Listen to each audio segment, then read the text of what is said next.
नमस्कार, मिथिला मस्जिद में आपका स्वागत है। मैं हूं मनोज और हम बता दें, गृह विभाग के द्वारा एक नई योजना जो पिछले मार्च से ही प्रारंभ करनी थी, लेकिन कोरोना संक्रमण की वजह से नहीं हुआ। उस समय ये योजना बनाई गई थी कि हर जिला के एसएसपी अपने बुनियादी प्रशिक्षण के दौरान 10-10 वैसे व्यक्ति जो 15-35 वर्ष से कम आयु के जो पुलिसकर्मी हैं, उनको बुनियादी प्रशिक्षण के दौरान बेहतर प्रदर्शन के लिए कमांडो ट्रेनिंग के लिए पटना भेजा जाएगा। हम बता दें, CIAT यानी कि एंटी करप्शन का एक स्कूल प्रशिक्षण केंद्र खोला जा रहा है।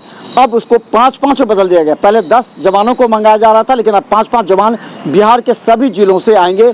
उन्हें कमांडो ट्रेनिंग दी जाएगी, जो उस तरह के मुसीबत, उन्हें हर तरह के हथियार चलाने का प्रशिक्षण दिया जाएगा। ये एक बड़ा कदम होगा ताकि किसी भी जिले में किसी भी तरह का बड़ा अपराध होता है तो ये कमांडो वहां जाकर ऐसे लोगों, ऐसे अपराधियों पर पकड़ सके, ऐसे अपराधियों का खात्मा कर सके। ये बिहार सरकार की एक नई उपलब्धि जो इस बार नई सरकार गठन के बाद प्रारंभ हुआ। देखिए एक रिपोर्ट। जिला पुलिस के जवानों को कमांडो के तौर पर तैयार किया जाएगा।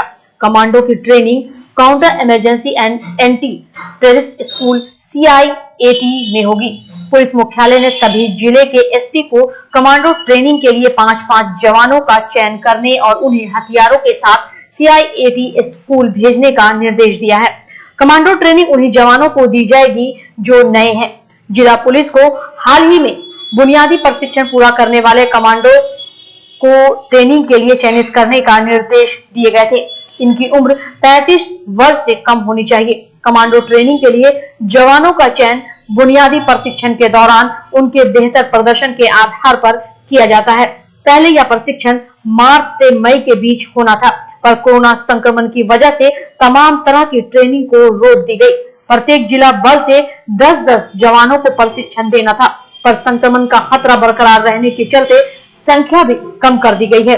हर जिले से 5-5 जवानों को ही फिलहाल ट्रेनिंग के लिए बुलाया जा रहा है। 40 पुलिस जिला से कुल 200 जवानों को फिलहाल प्रशिक्षण मिलेगा।